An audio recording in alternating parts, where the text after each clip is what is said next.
নমস্কার, সুভদ্রের রান্নাঘরে আমার সকল দর্শক বন্ধুকে জানাই স্বাগত। আমি শিউলি। দেখো, আজকে আঙুর নিয়ে এসেছি। আজকে আমি আঙুরের চাটনি বানাবো। যে চাটনিটা আমরা কী দিয়ে খাবো বলে তো, বাড়িতে কোনো পকোড়া টকোড়া যখন হবে সেসবের সাথে ডিপ হিসাবে ব্যবহার করতে পারবো। আর তারপরে আমরা যখন বাড়িতে ইডলি বানাই, ইডলি, ধোসা, এইসবের সাথে খাওয়া যাবে। তো সেই জন্য আমি এই আঙুর দিয়ে বানাবো। তো কীভাবে বানাচ্ছি তোমাদের সাথে আমি সেটা শেয়ার করব। আমি আগে আঙুরগুলো খুব ভালো করে ব্লেন্ড করে নিয়ে আসছি। আঙুরগুলো ব্লেন্ড করে নিয়ে চলে এসেছি। এবার আমি ছেঁকে নেব।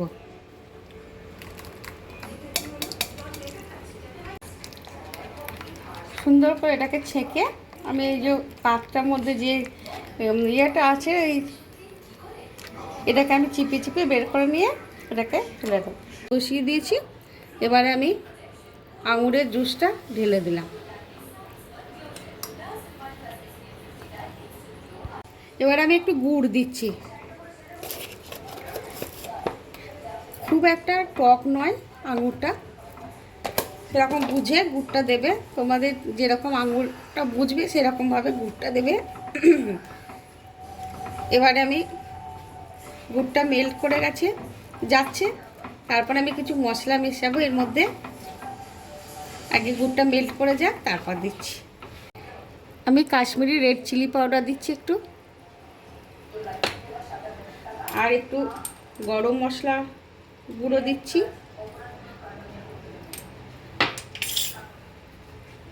একটু আদার পাউডার দিয়ে দিলাম, একটু জিরে পাউডার দিয়ে দিলাম, আর একটু লবণ দেব অল্প করে। এবার আমি এগুলোকে সব মশলাগুলোকে ভালো করে মিক্স করে নেব। ভারী চমৎকার হবে এটা কিন্তু খেতে। তোমরা এইভাবে অবশ্যই একবার বানাবে, বানিয়ে খেয়ে আমাকে জানাবে তোমাদের কেমন লেগেছে। এটা একটু ফুটুক। আমি একটু গোলমরিচ গুঁড়ো দিয়ে দিচ্ছি, ব্ল্যাক পেপার।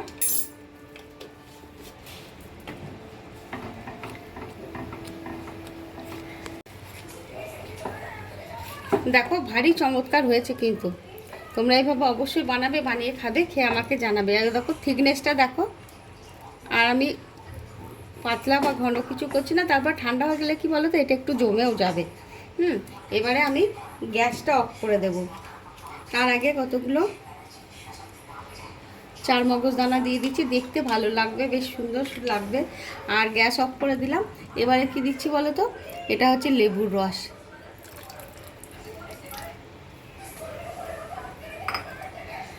ব্যাস, এবার ঠান্ডা হোক। ঠান্ডা হলে আমি তোমাদের সার্ভ করে দেখাবো। দেখো, আমার আঙুরের চাটনির রেসিপি রেডি এবং সার্ভ করে দিয়েছি। ভীষণ ইজি, কিন্তু খেতে অনবদ্য। তোমরা এভাবে বানাবে, বানিয়ে খাবে, খেয়ে আমাকে জানাবে। দেখো, আমি এই কাঁচের শিশির মধ্যে এটাকে আমি স্টোর করে রেখে দিলাম। এভাবে রেখে দেব, থেকে যাবে, অনেক দিন থাকবে, কিছু নষ্ট হবে না। আর এই যে দেখো, তোমাদের দেখাই থিকনেসটা ভারী চমৎকার হয়েছে কিন্তু। তোমরা এভাবে বানিয়ে খেয়ে আমাকে জানাবে। তাহলে আজকের মতো টাটা।